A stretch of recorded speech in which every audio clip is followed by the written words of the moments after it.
Sound effects, intro music.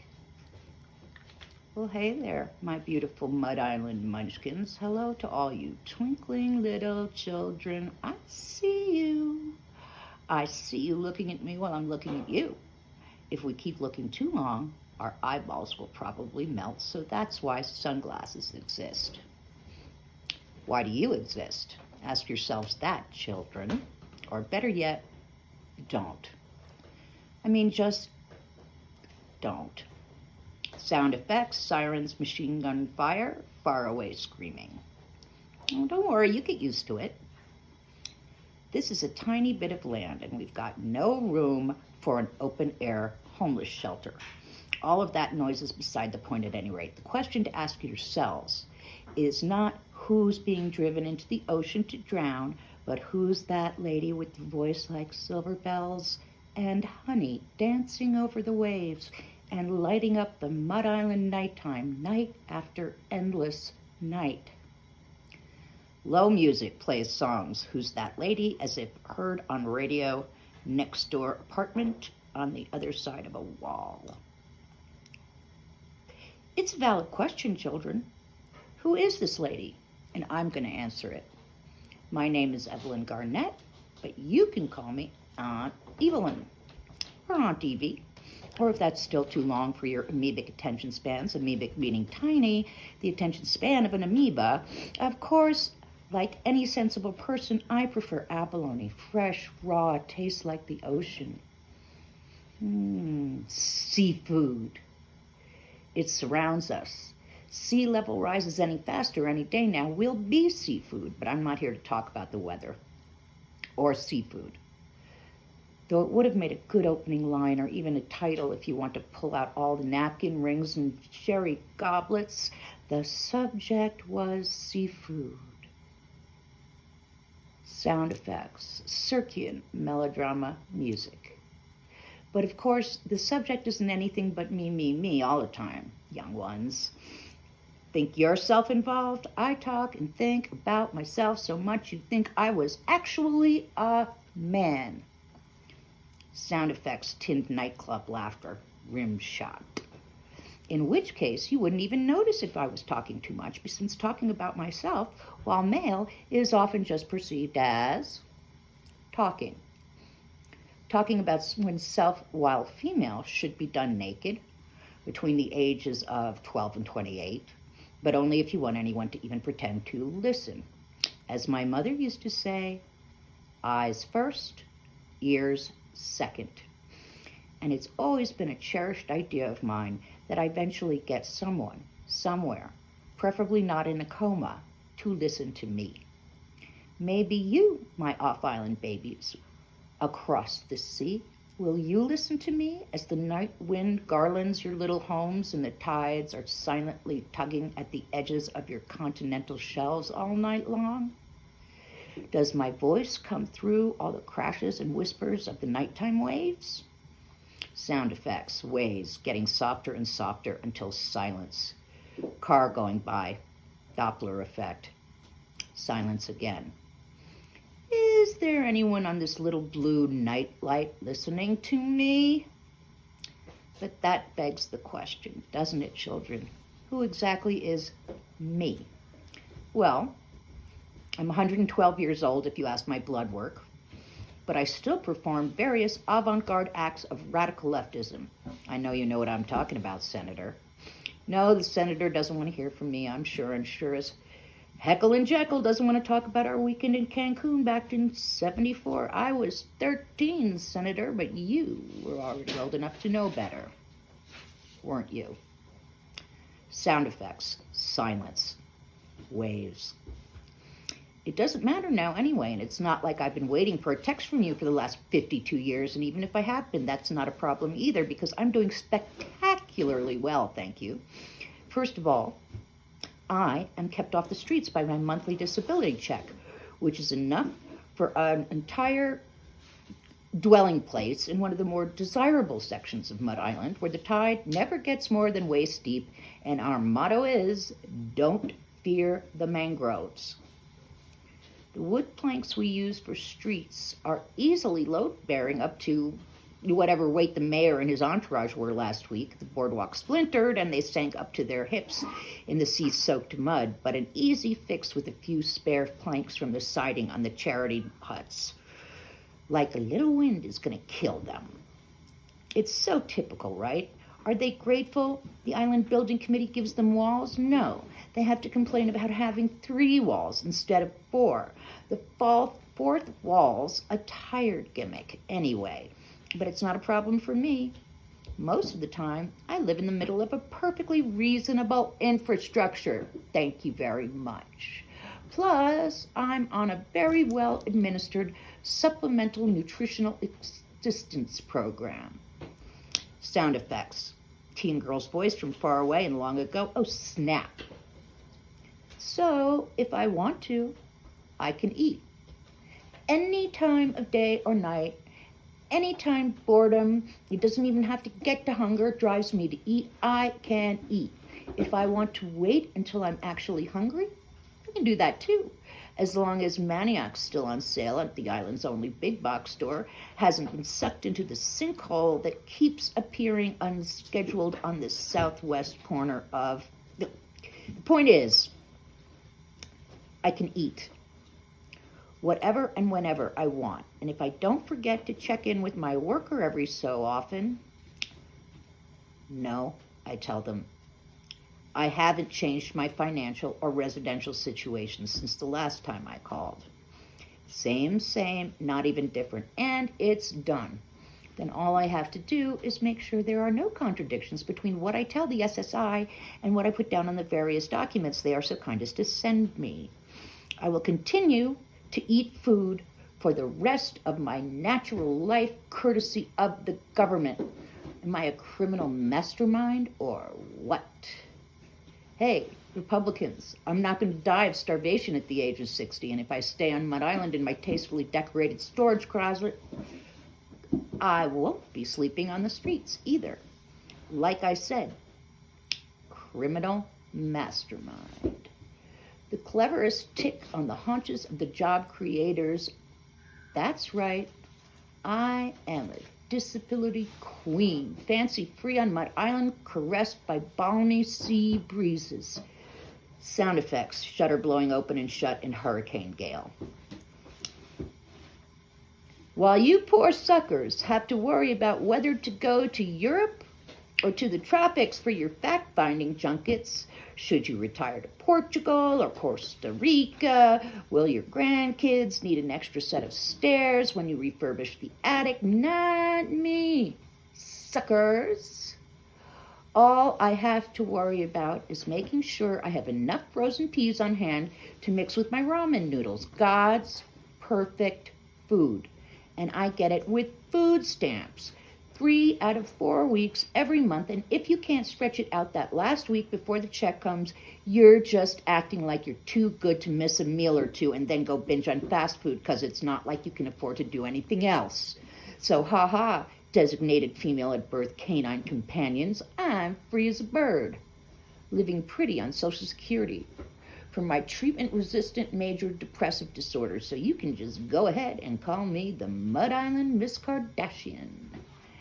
Anyway, I'm going to have to take a break while I call my source of free money and straighten out any possible interference to my work-free and luxury-soaked lifestyle.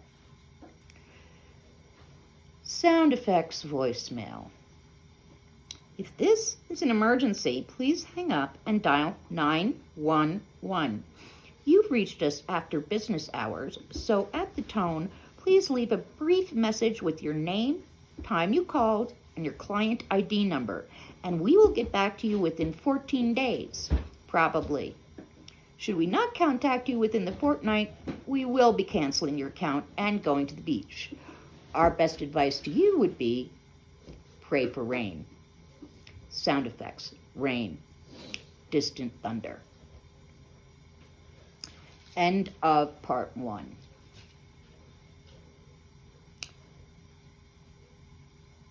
Part 2, in awestruck memory of Judy Tenuta.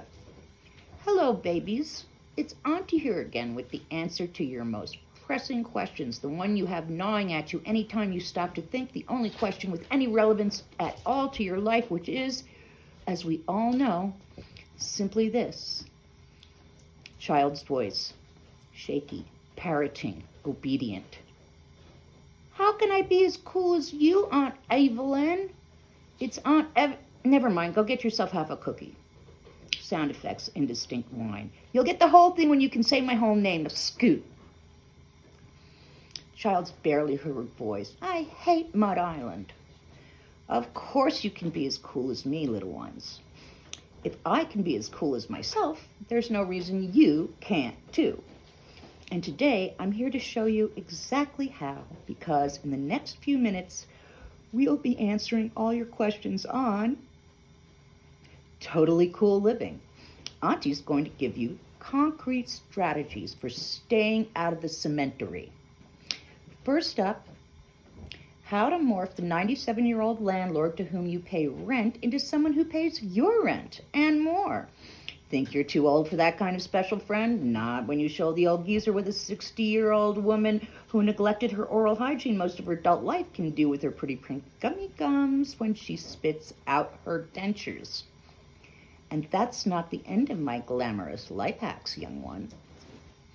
I may be past it myself, but I can still show you how to roll a cigarette with the paper from your tampon applicator, and we've got lots of crucial information on what food banks have a supply of non-generic tuna fish cans laid in, so the feral cats in your block don't eat your nose and cheeks while you're sleeping on the back porch, because you've lost your keys again. Later on, you'll be able to query me direct. But first, I have some viewer mail to get to. Today's question is from a listener in Squirrel Head, Wisconsin, who asks, how do you live with yourself, you AIDS-ridden, morally bankrupt old jizzbag? Why aren't you dead? Not that you're going to leave anything behind of any use to anyone. How can you sleep at night? How can you stand the sight of your hateful, hypocritical face in whatever shard of nasty, fogged over broken glass you use as a mirror? Well, all I can say to that really is, Mommy loves you, Stevie. And besides, you're 42 years old. Maybe mix some vitamin V in that coating-laced cough syrup Carla keeps buying in bulk, and the two of you will have an easier time making me some grandbabies. My arms are aching to instantly hand back some snot-cake little bundle as soon as it drips anything on me.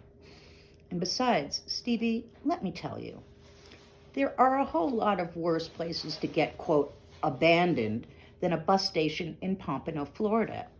I deliberately picked someplace warm, but never mind, you never give me any credit for anything. Besides, no bus station, no Buttafuglios. That's right, if it wasn't for the Bradford County Child Protective Services realizing that bundle of shivering blankets on the pink plastic bench was you, you'd never have met the very best foster family in the whole wide world.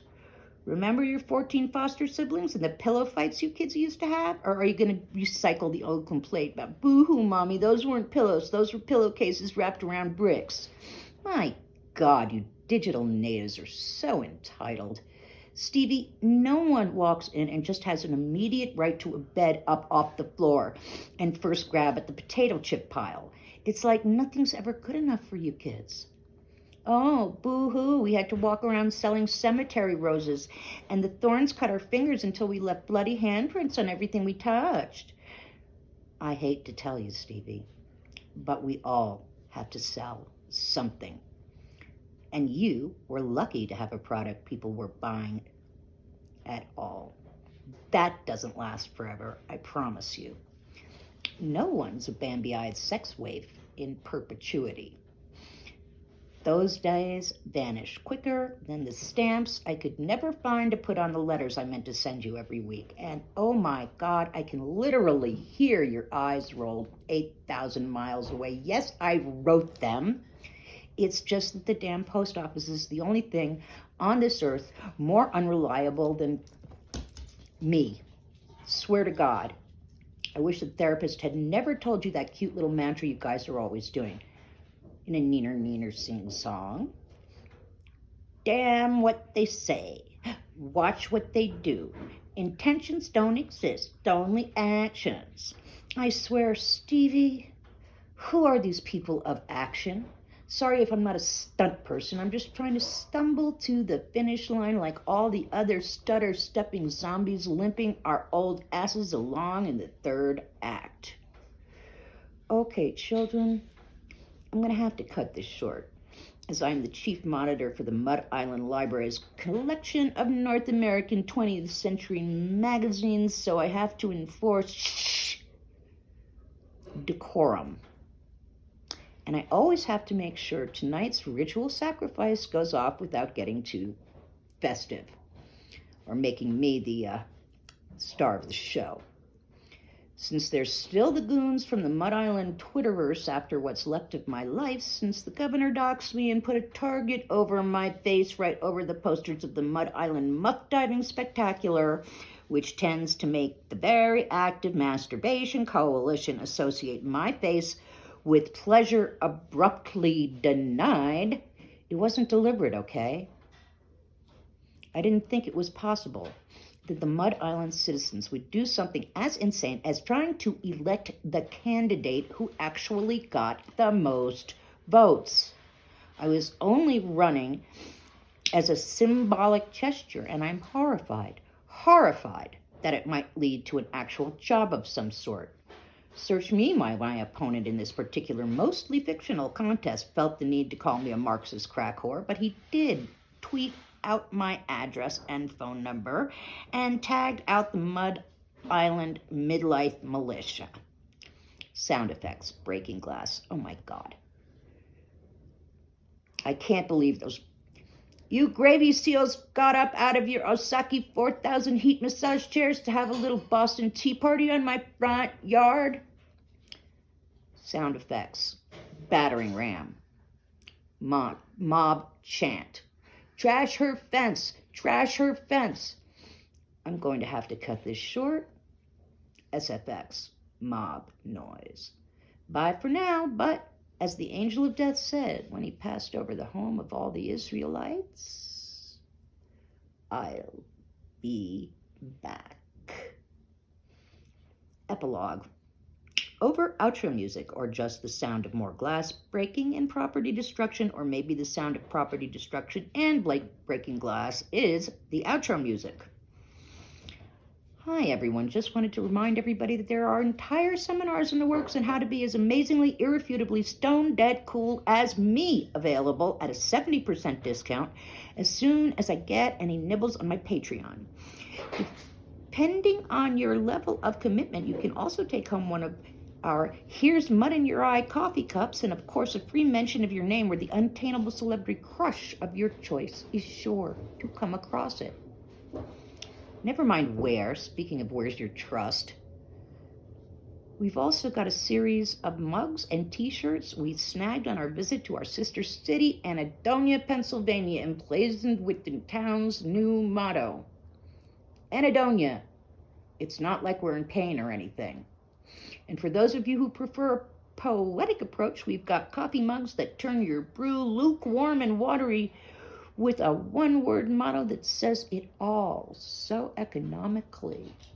Meh.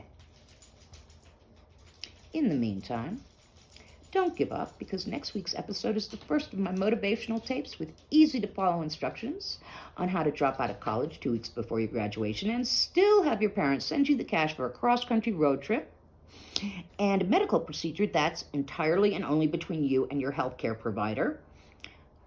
Until next time, kiddies, as Warren Jeffs used to tell his 12-year-old child brides, stay sweet. Johnny? Yeah? I think so.